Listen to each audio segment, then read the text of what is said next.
Hi guys, this is a video explaining about trigonometric functions. The trigonometric functions are functions of an angle and they relate the angles of a triangle to the length of its sides. Considering one angle of a triangle, there will be a side that is opposite, adjacent, and the side that is called a hypotenuse. The side that is opposite of the angle is called opposite side. The longest side of the triangle is called the hypotenuse. And the side that is next to the angle is called adjacent. So the three basic trigonometric ratios are cos, sine, and tan. Cos is when you take the length of the adjacent side and divide it by the length of the hypotenuse. For sine, it's the opposite and divided by hypotenuse. And for tan, it's the opposite over the adjacent. Now let's move on to the trigonometry ratios for the basic angles. You can remember that for 0 and 90 degrees, it's always going to equal to 0, 1, or undefined in case of tan. For both sine and cos, the denominator for 30, 45, and 60 degrees are always going to be 2. For sine, it starts with 0, then 1 over root 2, root 2 over 2, root 3 over 2, and 1. For cos, it just goes the opposite direction. And for tan, you can just take sine and divide it by cos and undefined for 90 degrees.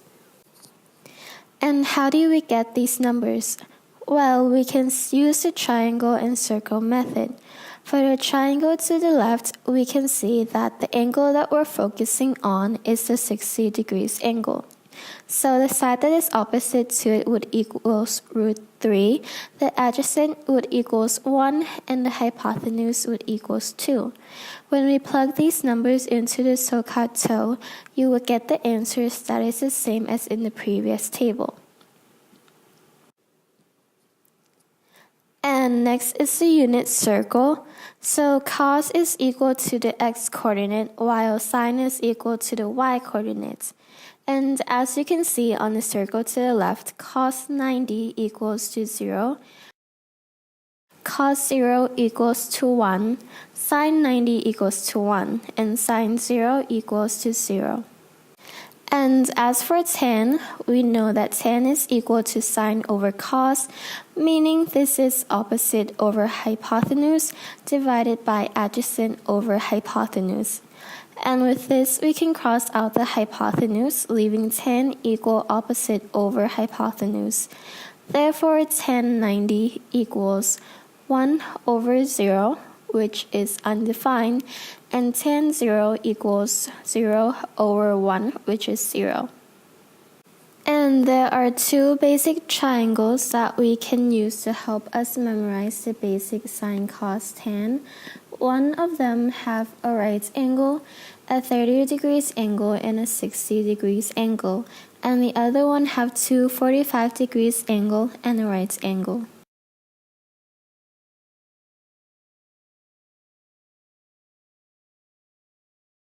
Next is the quadrants. In a coordinate plane, there are 4 quadrants, starting from the top right, then goes counterclockwise.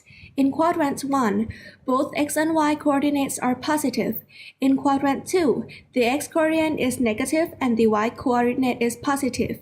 In quadrant 3, both coordinates are negative. Finally, in quadrant 4, the x coordinate is positive and the y coordinate is negative. Let's take 45 degrees for example. The basic angle and the value of the coordinates is the same for all quadrants. However, the sign is different in each quadrant. That's why in quadrant 2, the x-coordinate is negative root 2 over 2. In quadrant 3, both x and y coordinate are negative root 2 over 2. And in quadrant 4, only the y coordinate is negative root 2 over 2. Let's have a look at another example. Given that 120 degrees and the length of 2, find adjacent. So, from this, we can tell that the angle is 60 degrees because of 180 minus 120. We know that cos 60 is 1 over 2, and we have to find adjacent over hypotenuse. So x adjacent over 2 hypotenuse equals to 1 over 2. This would give us x equals 1. However, it's in quadrant 2, which have a negative x. Therefore, x equals to negative 1.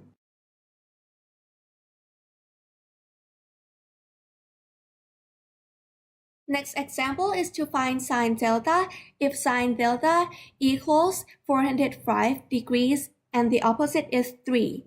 We can find the basic angle for this from 360 plus 45 equals 405. So the opposite of that angle would be 3. And since we know that sine is opposite over hypotenuse, this would make sine 45 equal to 3 over hypotenuse. Now we also know that sine 45 is root 2 over 2. It would be root 2 over 2 equals to 3 over hypotenuse. Root 2 hypotenuse equals 3 times 2. Then move root 2 to other side, so hypotenuse would equal to 6 over root 2. Finally, we can plug 6 over root 2 back into 3 over hypotenuse, so sine 405 would equal to 3 divided by 6 over root 2, or root 2 over 2. Next, let's talk about the complementary angle, or angles that add up to 90 degrees.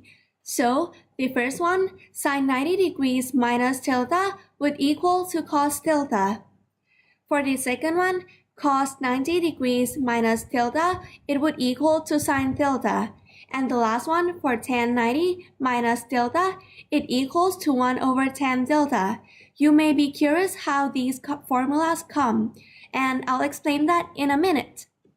Now, let's take a look at this right triangle for example. We have 90 degrees angle and delta, so the other angle would equals to 90 degrees minus delta, as we know that the overall angles of a triangle result 180.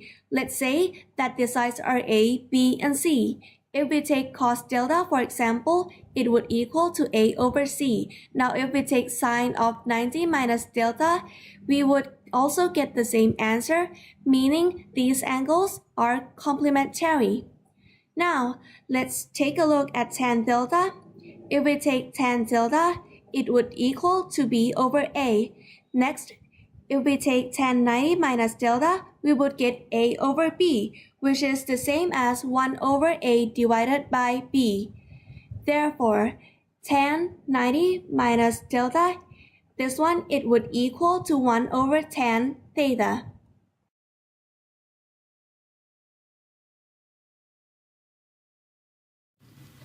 Next, let's look at the general angle. If the direction goes anti-clockwise, the angle would be positive, while if it goes clockwise, the angle would be negative.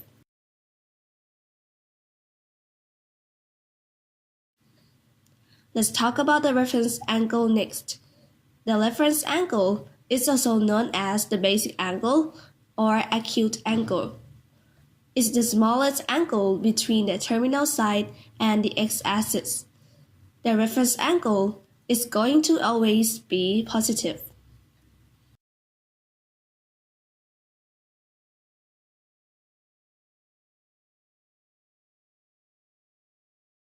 And that's the basic angle. Let's look at these examples.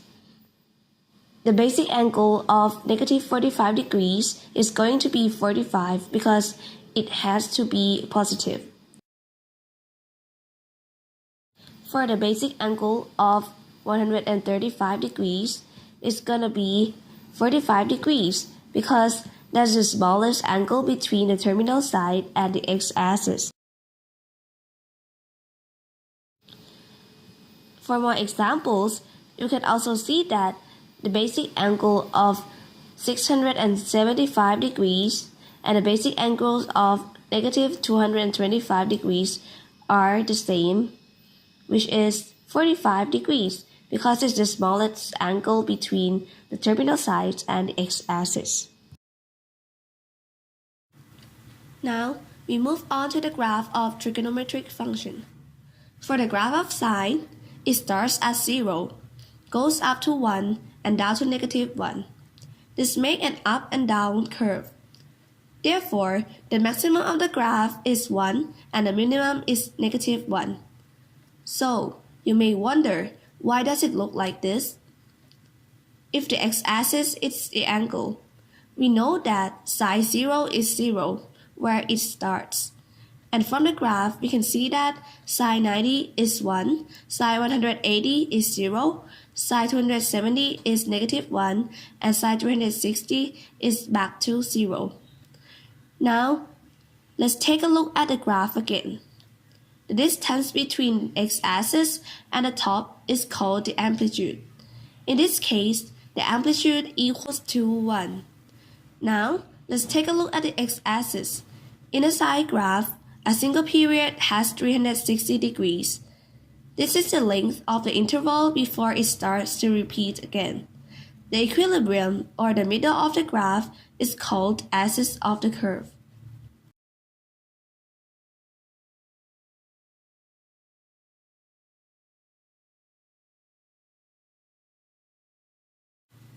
Next, let's look at the graph of cosine. If we continue the graph, it would look similar to the graph of sine. However, the cosine graph starts at 1, goes down to -1, and then back up to 1. A single period of a cosine graph is 360 degrees as well.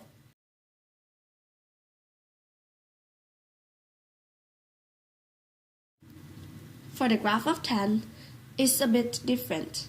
It starts at 0 and then goes up infinitely. However, it never touches the undefined line, which is at 90 degrees, 270 degrees, and so on. That's why the line is not continual. And the period of tan is 180 degrees.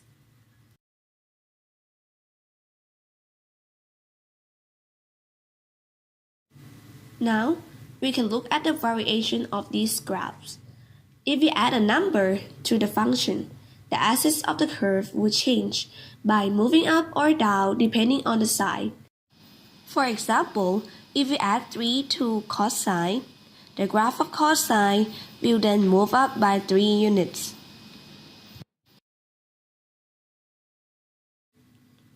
Now, if we multiply a number into the function, the amplitude of the graph would then change. It can either become wider or slimmer.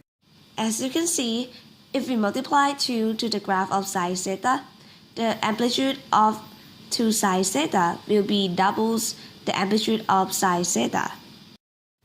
So in short, adding a number changes the axis of the curve, and multiplying the number changes the amplitude of the curve. And these are all about the basic trigonometric functions. Thank you for watching.